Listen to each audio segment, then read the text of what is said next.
otra vez agradeceros la invitación y el estar con vosotros. Sigue siendo un placer para toda la familia y esperamos poderos seguir visitando. Y gracias también por permitirme venir a predicar Romanos 8. Romanos 9 se lo ha quedado Marcelo la semana que viene, allá él. Yo me quedo con Romanos 8, uno de mis textos favoritos. Grata certeza, soy de Jesús, hecho heredero de eterna salud. Su sangre pudo mi alma librar de pena eterna y darme la paz. Esta es la primera estrofa de uno de los himnos más famosos de la historia. ¿Y conocéis la autora? ¿Sabéis cómo se llama? Yo tampoco lo sabía. Se llama Fanny Crosby, que es una también famosa escritora de himnos. Y en el himno, lo que hemos dicho, y en el resto del himno vemos que esta persona estaba convencida de que un día estaría en perfecta comunión con Dios, que tenía paz eterna. Pero, ¿en qué se fundamentaba esta seguridad? Ay, perdón, la mascarilla. Disculpad, ahora me oís, ¿verdad? Antes no se oía. Decía, ¿en qué se fundamentaba esta seguridad? ¿Cómo podía esta mujer estar tan segura de que un día estaría con su Señor? Y ahora te pregunto a ti, ¿puedes estar tú seguro de que algún día estarás con Dios? ¿Puedes estar seguro de tu salvación? Algunos piensan, ¿no?, que la salvación pues, se puede perder, que puedes hacer algo tan grave que Dios quite la gracia que te había dado. O quizá no piensas que se puede perder la salvación, pero sufres tanto, hay tantas cosas que van mal en tu vida, que a veces te preguntas, ¿seguro que Dios me va a salvar? ¿No se ha olvidado de mí? Seguimos avanzando por Romanos y llegamos a Romanos 8, que es la mitad de esta carta tan bonita, y digamos que algunos consideran que Romanos 8 es el pico ya, o sea, es el capítulo ya, el no va más, lo más bonito de esta carta, ¿no? Y simplemente para situarnos donde estamos ahora mismo, recordar de dónde venimos, ¿no? En Romanos 1, 2 y 3 veíamos que todos somos pecadores, todos estamos condenados, no hay ni un solo justo. Luego veíamos que Dios había provisto de una solución para esta condenación y era que Jesús tomaba nuestra culpa y nosotros quedábamos libres. Y uno preguntaba, entonces, ¿cómo puedo conseguir esa salvación? ¿Por obras? ¿Haciendo cosas? ¿Por la ley? Y Pablo dice, no, es solo por la fe. Entonces, el libro en Romanos 5 ya veíamos pues, que Dios nos ha reconciliado consigo mismo, nos ha regalado esta salvación. En Romanos 6 veíamos el proceso de la santificación. Vale, la justificación es gratis, es por la fe, pero eso no quiere decir, bueno, pues vamos a pecar para que la gracia abunde, ¿no? Pablo dice, no, tenemos que vivir en santidad. Pero en el capítulo 7, como vimos la semana pasada, está el problema de nuestro cuerpo caído. Aunque sí que somos santos, pero todavía hay una lucha, todavía hay guerra contra nuestra carne, contra nuestra naturaleza pecaminosa. Y entonces alguien podría venir del capítulo 7 y todo desanimado, ostras, yo tenía que ser santo y ahora resulta que está esta vieja naturaleza batallando contra mí. ¿Cómo sé yo entonces que Dios me va a salvar? Si no me puedo fiar yo de mi pureza y de mi santidad, si sigo viendo que caigo y que me equivoco, ¿cómo puedo estar seguro o cómo puedo vivir yo en santidad? Pues en Romanos 8 encontramos respuestas a estas y a otras preguntas. Y en esta mañana vamos a ver 3 elementos básicos de la vida de un creyente, de la vida cristiana, que son el espíritu, la esperanza y la seguridad del creyente. Y vamos a empezar por el primer punto, que yo en el boletín había puesto viviendo en el espíritu, pero bueno, podemos hablar de la acción del Espíritu Santo en la vida del creyente. Como decíamos, después del capítulo 7, pues uno podía plantearse, ¿cómo puedo vivir una vida agradable a Dios? ¿Cómo vivir en santidad? Y yo creo que si cada uno se mira a sí mismo, no tiene mucha esperanza, la verdad, ¿no? Si nos miramos y reconocemos cómo somos, pues ¿cómo voy a vivir yo en santidad? Con lo santo que es Dios, con lo perfecto que es Él. Y yo soy tan imperfecto. No tenemos mucha esperanza al mirarnos a nosotros mismos. Pero Dios sí que nos da esperanza. No nos abandona, no nos salva y nos dice, venga, pues yo te has salvado, ahora te encargas tú del resto. Sino que Dios nos acompaña también en el proceso de la santificación. Y ahora vamos a ver cómo el Espíritu de Dios, el Espíritu Santo, nos ayuda a 3 niveles en la vida del creyente. El Espíritu Santo nos ayuda en 3 niveles. Primer nivel, a nivel legal. El Espíritu Santo nos ayuda a nivel legal.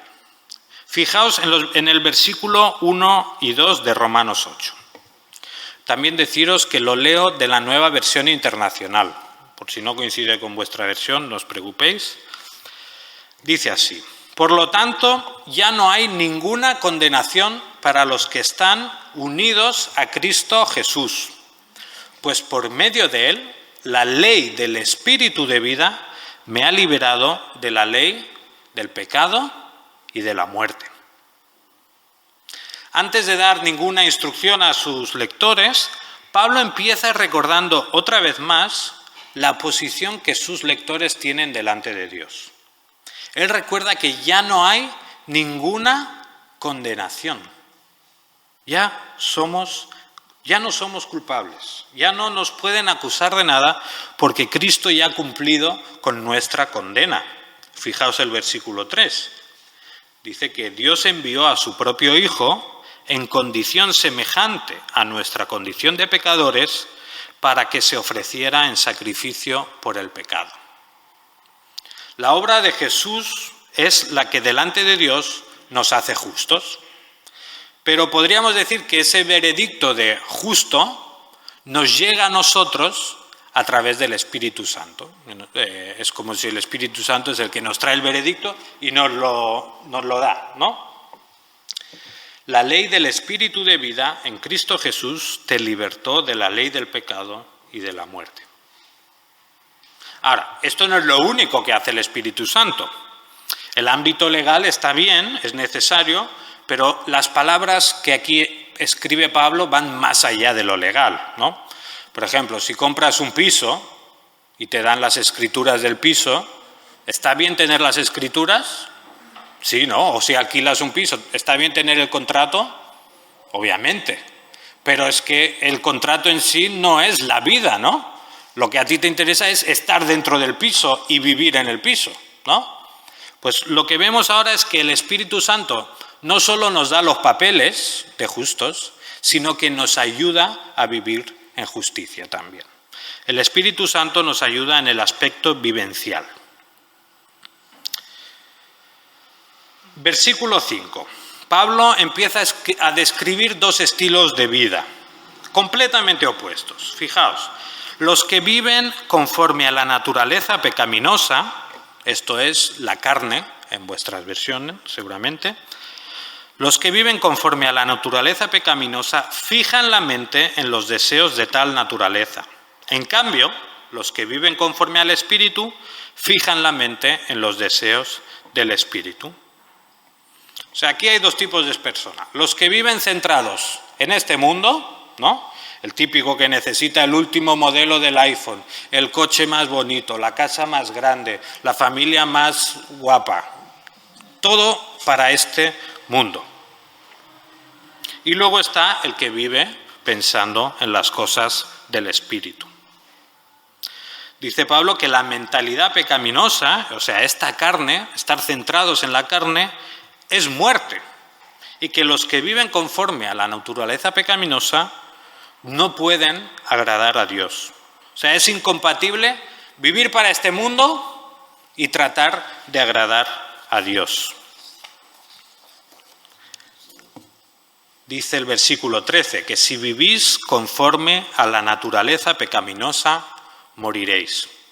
O sea, los que viven para este mundo perecerán con este mundo.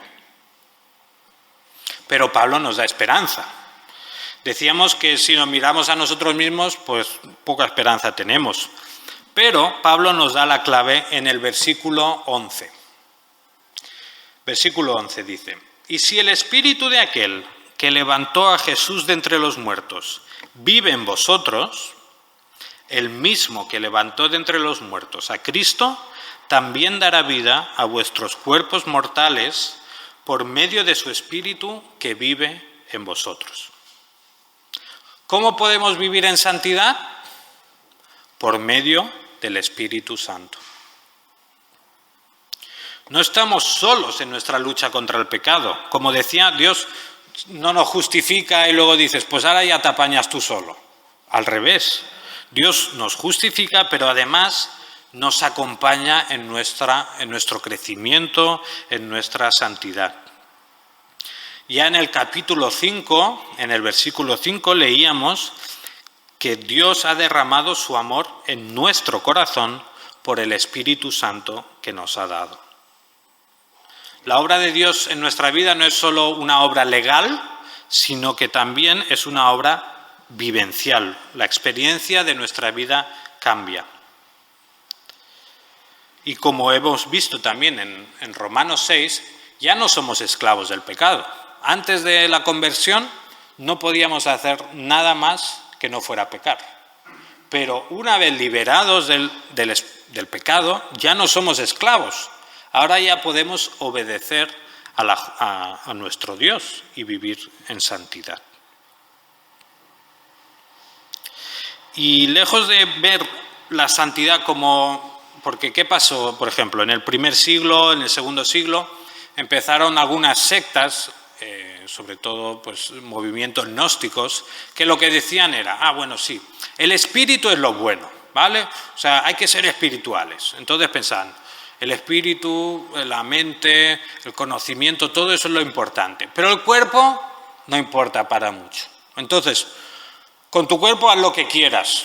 Oye, si te quieres ir a emborrachar, si quieres ir a las orgías de los romanos, si quieres matar a alguien, oye, lo que haces con el cuerpo no importa. Lo único que importa es lo que haces con el espíritu. Ahora, ¿creéis que este tipo de santidad es la que Pablo está describiendo en estos versículos? No, porque fijaos lo que ha dicho en el versículo 11. El mismo que levantó de entre los muertos a Cristo, también dará vida a vuestros cuerpos mortales. O sea, la santidad no es solo espiritual en el sentido de que solo está en el ámbito de la mente. La santidad influye a toda la persona. O sea, influye en lo que pensamos, pero también en lo que hacemos con el cuerpo. La nueva vida que trae el Espíritu afecta a todas las áreas de nuestra vida y obviamente a lo que hacemos con nuestro cuerpo. Así que, por un lado, no podemos vivir en el Espíritu y estar malgastando constantemente el dinero. O no puedes vivir en el Espíritu y acostarte con tu novia si no te has casado. No puedes vivir en el Espíritu y guardarle rencor a tu familia siempre por lo que te hicieron hace 1.000.000 de años. La nueva vida que Cristo ha conseguido para nosotros consiste en buscar y hacer la voluntad del Espíritu de lunes a domingo, en nuestra mente, en nuestro corazón, pero también con nuestro cuerpo. Eso es vivir en el Espíritu. Pero, otra vez más, la vida en el Espíritu va más allá de lo legal, o sea, los papeles, y de la experiencia. La vida en el Espíritu también transforma nuestra relación con Dios. Ahora, los que tenemos hijos o nietos, ¿no? Si vamos al registro civil, allí podemos comprobar legalmente que este es mi hijo, ¿verdad? Si vamos al registro. Luego también pues vivimos con nuestros hijos, los duchamos, les llevamos al colegio, les alimentamos, ¿no? Tenemos el registro que es lo legal y la experiencia de vida. Pero lo que hace a un niño ir a correr hacia su padre cuando abre la puerta no es que esté apuntado en el registro civil, ¿verdad? O no es, viene a abrazarme porque yo le alimento. Quizá algunos sí, pero la mayoría no, ¿verdad? ¿Por qué viene un niño a abrazar a su padre? Por el amor, porque es su padre, porque existe una relación, no solo legal, no solo una relación de vida, sino existe una relación filial, ¿no? Entre padre e hijo. Lo mismo pasa con el Espíritu, el creyente y Dios. Si nos fijamos en el versículo 14, a partir del 14 al 16 leemos lo siguiente. Porque todos los que son guiados por el Espíritu de Dios son hijos de Dios. Y vosotros no recibisteis un espíritu que de nuevo os esclavice al miedo, sino el Espíritu que os adopta como hijos y os permite clamar, Abba, Padre. El Espíritu mismo le asegura a nuestro espíritu que somos hijos de Dios. El Espíritu Santo nos adopta como hijos y hace que seamos conscientes de nuestra relación familiar con Dios. O sea, no somos simples criaturas de Dios. No somos como, yo qué sé, en mi casa puedo tener un piano o puedo tener un coche y son objetos que me sirven y me ayudan y son útiles. Pero esa no es la relación que existe entre Dios y nosotros. Para Dios somos sus hijos. Existe una relación de amor entre nosotros. Y el Espíritu lo que hace es darnos testimonio de esa relación. Dice que el Espíritu nos asegura, nos da testimonio de que somos hijos de Dios y nos permite clamar a Dios, irle a buscar, reconocerlo como Padre, ¿no? ¿Y no lo veis maravilloso?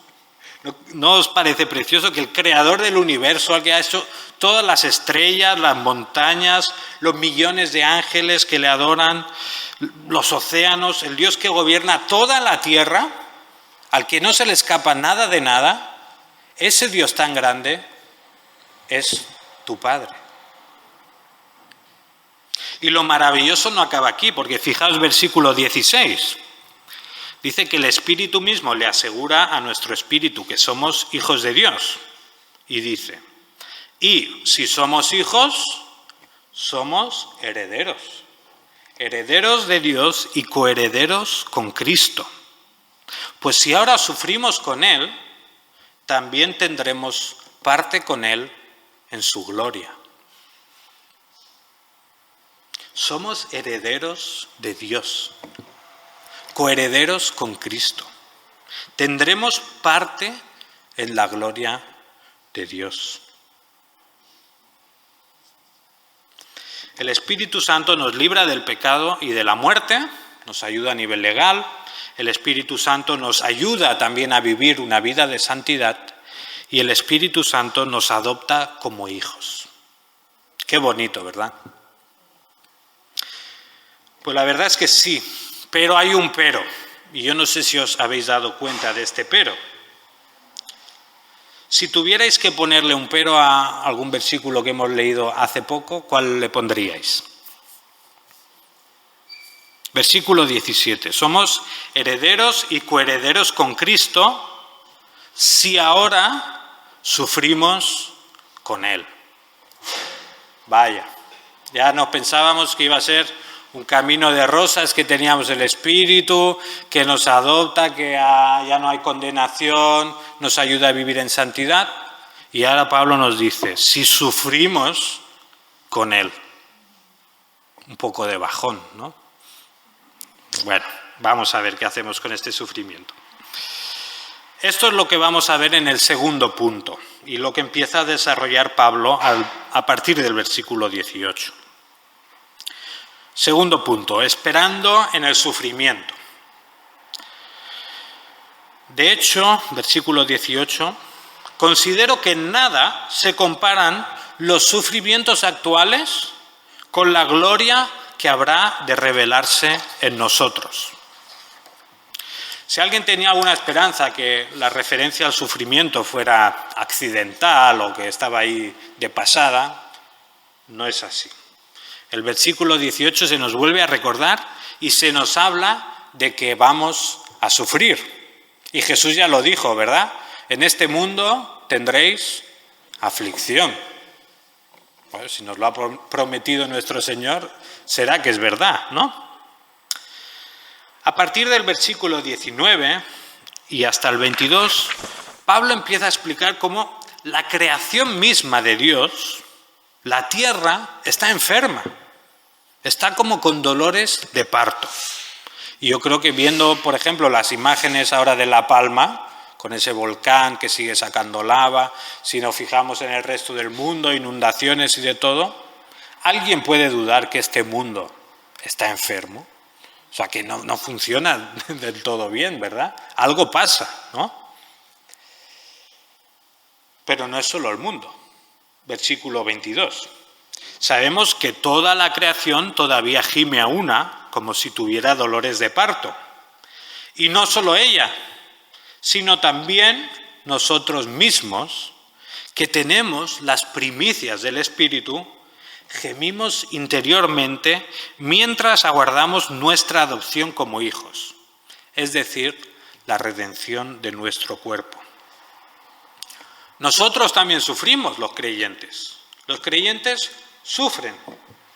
Si alguien pensaba que ser creyente y convertirse significaba atrás dejo el sufrimiento, ahora una vida nueva. La Biblia en ningún momento nos habla de eso, al menos mientras estemos en este mundo caído. Aunque ya tengamos el Espíritu, seguimos batallando contra el pecado, contra nuestro pecado y contra las consecuencias del pecado de los demás o de la caída del mundo. Como sabéis, seguimos poniéndonos enfermos, seguimos siendo tratados injustamente por otros, seguimos teniendo jefes que nos apretan demasiado, seguimos teniendo gente que no nos hace caso, relaciones rotas en la familia, soledad. Y aunque tenemos el Espíritu, seguimos muriendo. Nuestros problemas quizás son algo diferentes de los que tenía la Iglesia de Roma en esa época, persecución, desnudez, violencia, pero nuestros problemas son reales y no parecen que se vayan a ir pronto, ¿verdad? ¿Qué hacemos con este sufrimiento entonces? ¿Cuál es la solución? La respuesta es esperanza. Versículo 19. La creación aguarda con ansiedad la revelación de los hijos de Dios. Y más adelante dice, pero queda la firme esperanza de que la creación misma ha de ser liberada de la corrupción que la esclaviza para alcanzar así la gloriosa libertad de los hijos de Dios. Imaginaos ahora que la tierra va al médico y dice, doctor, soy la tierra, no me encuentro muy bien, tengo gases, retención de líquidos, a veces tengo temblores, a veces me siento muy acalorada, otras veces tengo mucho frío, no sé qué me pasa, doctor. Entonces el doctor coge la lupa, mira, ya sé lo que pasa. Usted tiene humanos. Y a ver, los humanos no es que sean malos de por sí, pero lo que pasa es que estos humanos están infectados de pecado. Dice, vale, doctor. ¿Y ahora qué esperanza tengo? ¿Qué puedo hacer? Y el doctor, pues, ¿qué le diría? Esperar. Esperar el día de la revelación de los hijos de Dios. O sea, esperar el día que vuelva Jesús y que sean renovados los cielos y la tierra y que los hijos de Dios ya pues estén en perfecta comunión con su Padre. Así que lo único que le quedaría a la tierra es esperar a la segunda venida de Cristo. La solución es la esperanza. Para la tierra, dice, la creación misma aguarda con ansiedad ese día.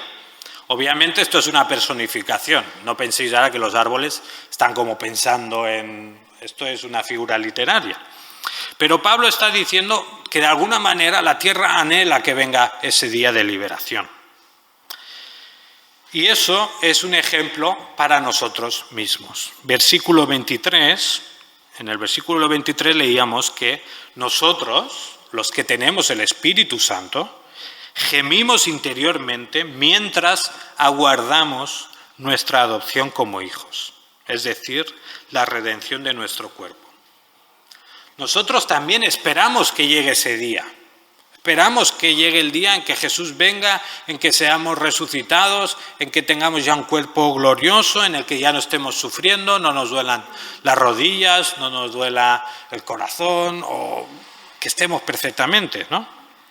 Anhelamos que venga ese día. Aunque ya hemos sido adoptados y aunque eso ya es segura nuestra adopción, aún estamos dentro del proceso de ser adoptados.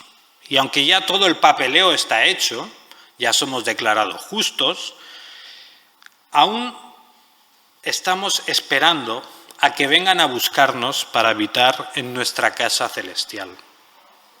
Por eso, aunque sufrimos, tenemos la esperanza de que esos sufrimientos, como dice Pablo, no son nada en comparación con la gloria que habrá de manifestarse.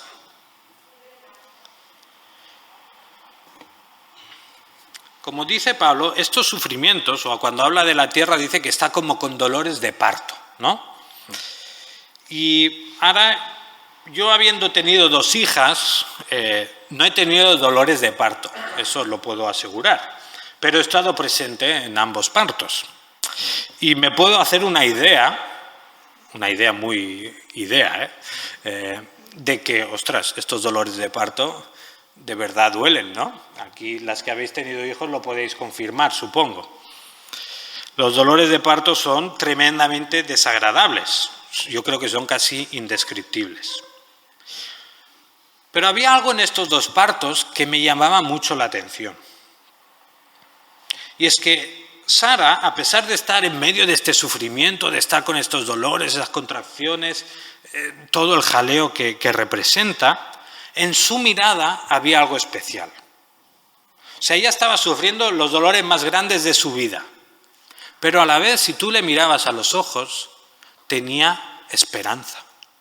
Porque estaba sufriendo, estaba apretando, pero hacía así como mirando a ver si ya había salido, a ver si ya estaba el bebé con nosotros.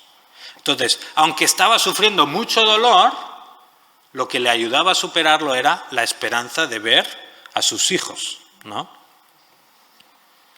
De la misma manera, la única forma de enfrentar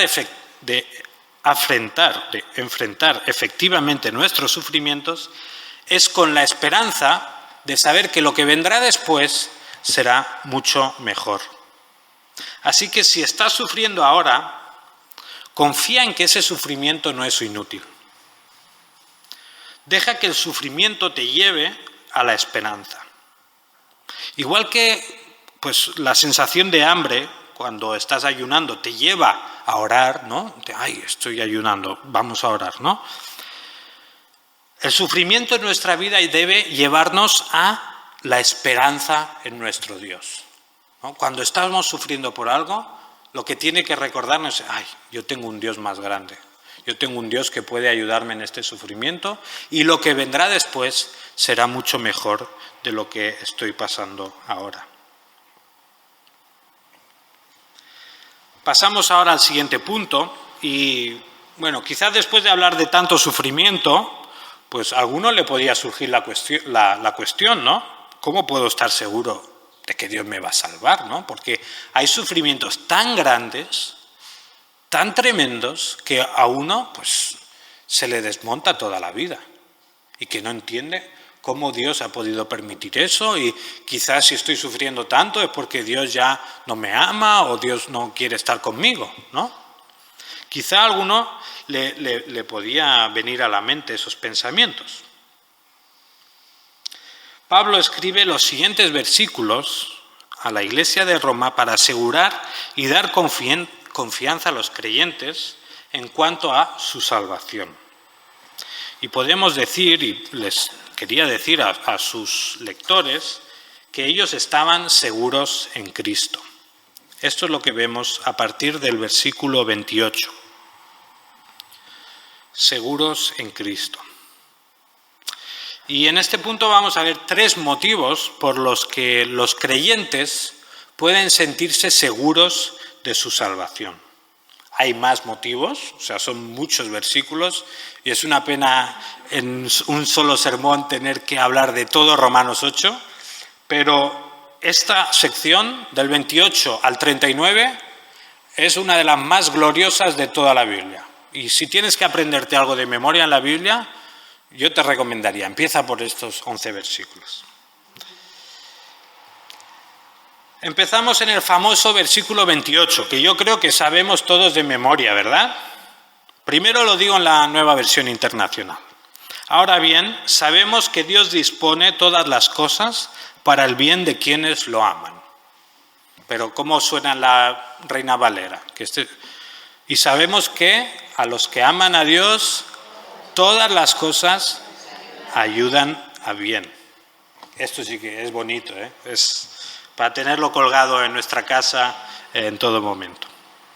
Pablo ahora está haciendo la transición, el tema del sufrimiento, del que acabamos de hablar, y ahora está pasando hacia la seguridad del creyente. Pero primero les dice que, tranquilos, sabemos que todas las cosas ayudan a bien a los creyentes. O sea, todos estos sufrimientos de los que estamos hablando no son inútiles. No son porque sí, sino tienen un propósito. Y Dios hace que todos esos sufrimientos nos ayuden a bien. Por muy duras que parezcan algunas pruebas, lo cierto es que Dios las tiene todas en control y las usa para el bien de sus hijos. Ahora, ¿cuál es el bien para sus hijos? Porque podemos pensar, el Señor usa todo para mi propio bien, ¿no? Pero ¿qué es este bien? El bien del creyente es pues, vivir en primera línea de playa, en una casa con piscina. ¿Es eso el bien para el que Dios trabaja? ¿O nuestro bien es tener una familia súper grande, un montón de hijos? Pues no son esos los bienes para los que Dios trabaja, sino lo que dice en el versículo 29. Para que seamos conformados a la imagen de su Hijo. Todo lo que ocurre en tu vida tiene el propósito de que seas hecho a la imagen de Jesús.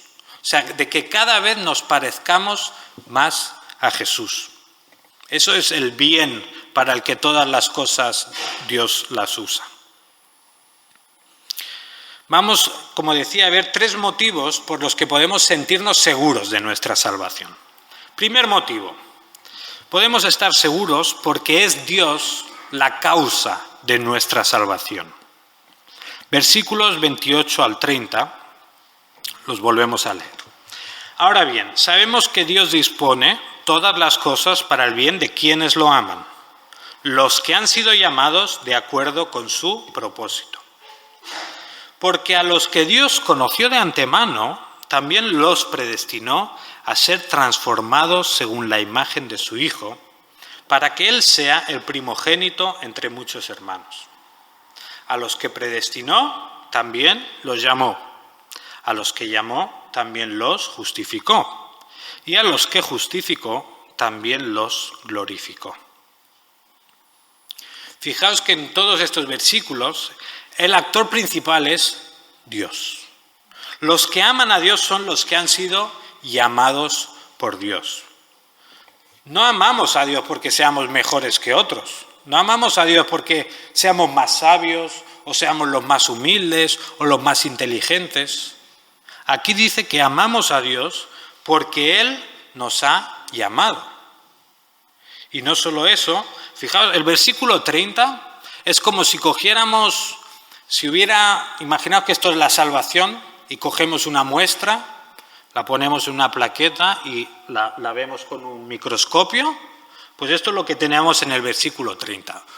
Lo que veríamos de nuestra salvación o los diferentes procesos que ocurren, ¿no? Y dice, a los que predestinó, también los llamó. A los que llamó, también los justificó. Y a los que justificó, también los glorificó. Fijaos que los que empiezan al principio son los que acaban al final. No es que tengamos un grupo grande, ¿no? Estos son los que Dios ha llamado. Y estos son los que predestina. Y estos son los que justifica y estos los que glorifica, ¿no? Si fuera así, ¿cómo podríamos estar seguros? Quizá me quedo por el camino, ¿no? En cambio dice, a los que llamó, también, predestinó. A los que predestinó, justificó, glorificó. El grupo que empieza es el grupo que acaba. Dios es la causa de nuestra salvación. Por eso podemos estar tan seguros de que no vamos a perder nuestra salvación. Había un teólogo muy famoso que decía, si la salvación dependiera de mí, la estaría perdiendo cada 5 minutos. Pero en cambio podemos estar seguros de nuestra salvación porque es de Dios. Él es el que lo ha hecho todo por nosotros, ¿verdad? Así que, como decimos, podemos estar seguros de nuestra salvación porque Dios es la causa de ella. Segundo motivo de la seguridad de nuestra salvación es el precio que se pagó por ella. Versículos 31 y 32. ¿Qué diremos frente a esto? Si Dios está de nuestra parte, ¿quién puede estar en contra nuestra? El que no escatimó ni a su propio Hijo, sino que lo entregó por todos nosotros, ¿cómo no habrá de darnos generosamente junto con Él todas las cosas? ¿Veis la lógica del argumento, verdad? Pablo dice, si Dios no nos ha negado ni siquiera a su propio Hijo, si el Padre entregó a su propio Hijo por nosotros, ¿cómo no nos va a dar todas las cosas? Versículo 33 sigue diciendo, ¿quién acusará a los que Dios ha escogido? Dios es el que justifica. ¿Quién condenará? Cristo Jesús es el que murió e incluso resucitó y está a la derecha de Dios e intercede por nosotros. ¿Cómo puede ser que Pablo diga todas estas cosas? ¿Cómo es que ya no hay ninguna condenación para nosotros? ¿Es que acaso no hemos pecado? ¿Acaso no somos culpables? Creo que lo que hemos visto en estos 2 últimos capítulos nos lleva a reconocer que, bueno, somos pecadores. Lo que hemos visto en todos Romanos nos lleva a decir, somos pecadores. Pero ¿cómo es que no hay condena? ¿Cómo es que somos libres ya? Pues por lo que dice aquí y lo que leíamos en el versículo 1. Ya no hay ninguna condenación para los que están unidos a Cristo Jesús. ¿Qué ha pasado con nuestra condena? ¿Ha dejado Dios de ser justo para tener misericordia? Ha dicho, bueno, los pecados los ignoro y voy a ser misericordioso. No es eso lo que Dios hace. Ya no hay ninguna condena porque la nuestra se la dimos a Jesús. Él la tomó en nuestro lugar y Jesús sufrió la condena y el castigo que nosotros merecíamos recibir. Por eso ahora Pablo dice, ¿cómo no nos va a dar Dios todas las cosas? Si ya os ha dado a Jesús, si os ha dado a su Hijo, por supuesto que vais a heredar la salvación, por supuesto que vais a ser salvos. Si Dios entregó a su propio Hijo por nosotros, ¿cómo no nos va a salvar?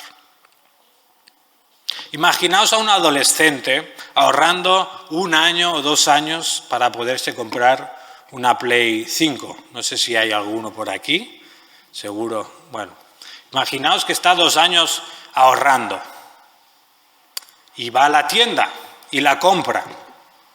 ¿Alguien puede dudar que una vez comprada no se la va a llevar a casa y a jugar con ella? Nadie lo dudaría, ¿verdad?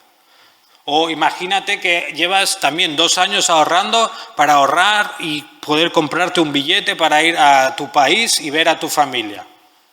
Después de haber comprado el billete, ¿alguien dudaría de que vas a ir al aeropuerto a ir a visitar a tu familia? Pues claro que no. Con todo lo que te ha costado, ¿cómo no vas a ir?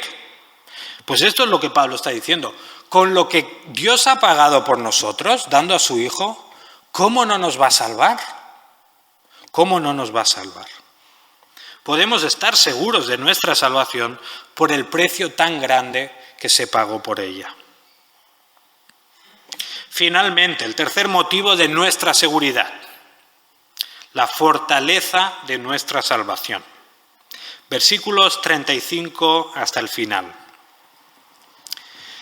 ¿Quién nos apartará del amor de Cristo? ¿La tribulación o la angustia?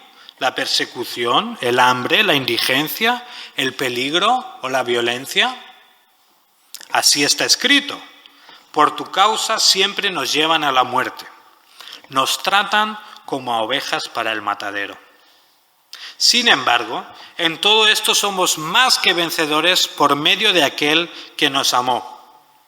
Pues estoy convencido de que ni la muerte ni la vida, ni los ángeles ni los demonios, ni lo presente ni lo porvenir, ni los poderes, ni lo alto ni lo profundo, ni cosa alguna en toda la creación podrá apartarnos del amor que Dios nos ha manifestado en Cristo Jesús, nuestro Señor.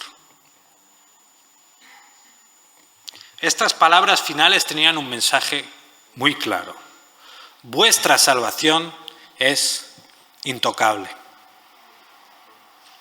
¿Quién nos apartará del amor de Cristo? Nada ni nadie. Nada ni nadie. No importa lo que estés sufriendo. Eso no significa que Dios te haya abandonado. Y fijaos los peligros que tenía que enfrentar la iglesia de Roma. Pruebas, persecuciones, pobreza extrema, violencia, lucha espiritual. Todo eso podía llevar a alguien a dudar. Oye, ¿de verdad he escogido al Dios correcto? ¿De verdad me está pasando todo eso y Dios me está cuidando? Pablo les dice: no dudéis de vuestra salvación, no la vais a perder. Al contrario, dice que el sufrimiento casi es evidencia de que sois salvos. Pero más allá del sufrimiento, Pablo quiere que se fijen en que su salvación es intocable. O sea, nadie la puede robar. Antes bien, como dice el versículo 37, en todos estos sufrimientos son más que vencedores. En griego el verbo es como una exageración, es como decir literalmente derrotar incomparablemente. O sea, somos derrotadores incomparables, que es lo que traducimos por más que vencedores, que todos conocemos, ¿no? O sea, somos no vencedores, hiper vencedores. Imposible perder. Pero no nosotros. No es que nosotros seamos aquí unos supermanes. ¿Qué dice? Somos más que vencedores por medio de aquel que nos amó. Es Jesús nuestra seguridad. No somos nosotros, no es lo bien que lo hacemos, no es que vengamos aquí cada domingo o leamos mucho la Biblia en casa. No son todas esas cosas las que nos dan la seguridad. Es Cristo y su obra por nosotros. Así que si estamos en Cristo, no hay nada que pueda hacernos caer. Ni la muerte, ni la vida, ni ángeles, ni demonios, ni nada en toda la creación. No hay nada que nos pueda arrancar de los brazos de nuestro Padre Celestial.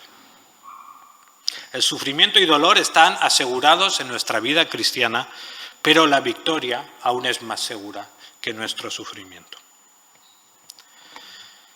Recapitulando, hemos visto entonces ya 3 elementos indispensables en la vida del creyente, que son la acción del Espíritu Santo, la esperanza en el sufrimiento y la seguridad en Cristo.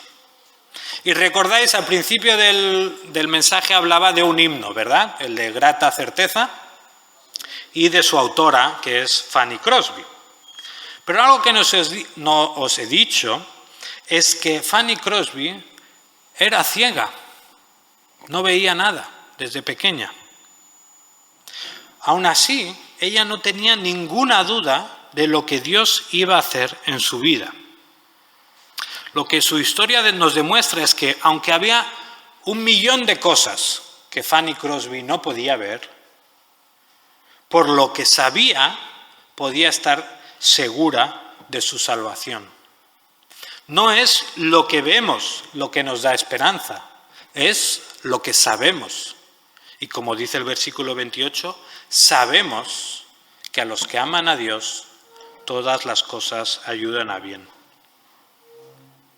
Hace unos 10 años yo trabajaba en Gerona, en el Decathlon, ¿sabéis? La tienda de deportes, y tenía un coche muy viejo, un Seat Ibiza, que ya tenía más de 16 años. Y no sé si recordáis, hace unos 10 años hubo una nevada muy grande en Cataluña, al menos por donde yo vivía nevó. ¿Y qué me pasó? Que, ¿sabéis los parabrisas? Pues con el peso de la nieve, en un coche viejo eso se rompe. Entonces dejaron de funcionar. Bueno, ¿qué pasó? Hubo la nevada, pero al día siguiente ya estuvo despejado y justo a mí me quedaba una semana de vacación, o sea, una semana de trabajo y luego vacaciones. Yo dependía del coche, vivía a 40 kilómetros, tenía que ir cada día. Dije, bueno, voy a ir tirando, aunque no funcionan, voy a ir tirando y a la semana que viene, que tengo vacaciones, lo llevo al taller. Muy bien. Toda la semana, sol resplandeciente. Oh, era casi verano, era marzo me parece, pero era un sol espectacular. Pero llegó el último día. Fui a trabajar a las 2 de la tarde, todo bien, salgo a las 9:30, una tempesta, o sea, una lluvia tremenda, tremenda, o sea, no se veía nada. Salgo del Decathlon y ¿ahora qué hago? No me funciona el de esto, son las 9:30 de la noche y tengo que conducir 40 kilómetros por la Nacional. Bueno, creo que llamé a mi suegro, Eduardo Bardají, y le pregunté, ¿qué puedo hacer? Y me dice, coge unas patatas y las restregas por la luna delantera y eso hace una película y el agua no se queda. Bueno, lo hice. Fui a comprar unas patatas al Mercadona y lo hice. ¿Qué creéis que pasó? Un desastre absoluto. Aún se veía menos porque no solo era ya el agua, era toda la patata que tenía restregada por el esto. Se quedó a gusto mi suegro con el consejo. Bueno, ¿qué pasaba? Eran las 9:30, yo tenía ganas de ir a mi casa ya. Y dije, bueno, he hecho este viaje ya un montón de veces y me lo sé de memoria. Entonces lo que hice fue salir con el coche, no veía nada, o sea, era de esa lluvia que no ves absolutamente nada. Pero cuando te pones detrás de un coche, ¿qué ves? Las luces de posición, las dos luces rojas, ¿verdad? Entonces, los 40 kilómetros me fui guiando por las dos pequeñas luces que iba encontrando delante. ¿Qué pasaba? Que como me sabía de memoria el camino, lo único que necesitaba eran dos lucecitas delante para no chocarme con nada. Y os tengo que decir que la experiencia fue bien, llegué a casa sano y salvo. Así que, pero no lo hagáis en vuestras casas. Bueno, ¿a qué viene esto? Romanos 8, especialmente la última sección, son estas dos luces rojas que Dios nos da para atravesar la tormenta. Porque quizá tus sufrimientos en la vida son tantos que es que ya no puedes ver más allá. Solo puedes dar el siguiente paso. Y lo que hace Pablo en estos versículos es darnos el camino. Que tengamos la esperanza, que nos dé el camino a seguir. ¿Sabemos que vamos a llegar ahí? Lo sabemos. Pues ya está. Solo necesitamos dos pequeñas luces rojas que nos guíen por el camino. Entonces, ¿qué hacemos con esta seguridad? Y ya acabando. Si estás sufriendo y estás pasando por pruebas, espero que estas palabras te animen y te den fuerza en medio de la dificultad. Pero creo que Pablo no está escribiendo solo para consolar. Pablo no está a que se alegren y se abracen y estén contentos. Estos versículos también son un arnés de seguridad. Estos versículos nos dan la seguridad suficiente como para arriesgarnos e ir a rescatar a otros. Así que la aplicación de este mensaje es arriésgate. No tienes nada que perder. O sea, ya tienes la salvación, ya tienes lo más importante en tu vida. No necesitas nada más. Así que puedes arriesgar tu reputación en la comunidad de vecinos, entre tus amigos. No importa que pienses que estás loco. O sea, predica el Evangelio a tus compañeros de trabajo, regálale una Biblia a tus jefes. Si tienes algo de dinero, pues inviértelo en el reino de Dios. Sé generoso con tus hermanos. Lleva una Biblia en la mano o camisetas con versículos. Arriésgate por los demás. Ya tienes la salvación. No tienes nada que perder. acabamos con las palabras de Jesús en Juan 10, 28 y 29. Mis ovejas oyen mi voz, y yo las conozco, y ellas me siguen. Yo les doy vida eterna, y nunca perecerán, ni nadie podrá arrebatármelas de la mano. Mi Padre, que me las ha dado, es más grande que todos, y de la mano del Padre nadie las puede arrebatar. Que el Señor os bendiga.